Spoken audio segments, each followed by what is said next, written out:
Lesson 4, the comma, Part 2. Use a comma to set apart the name of a person spoken to. If the name comes at the beginning or end of the sentence, one comma is enough. If the name comes in the middle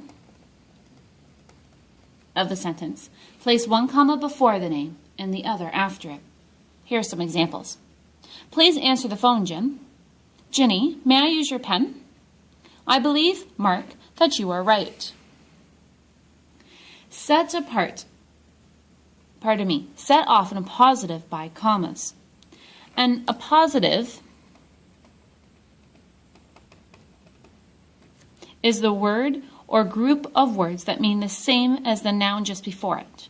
The appositive gives more information about the noun. The words in italics in the following sentences are appositives.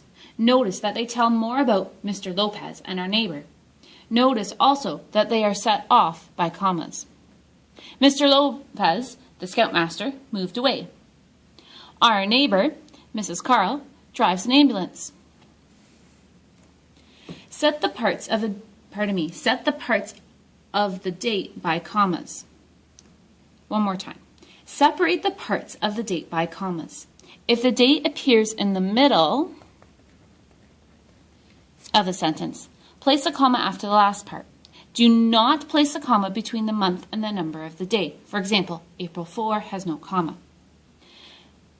On November 16, comma, in 1885, comma, Louis Riel died. Example number 2. We expect you on Tuesday, comma, April 4. Now, you know normally we won't say the commas when we're reading. Let's turn to the next page.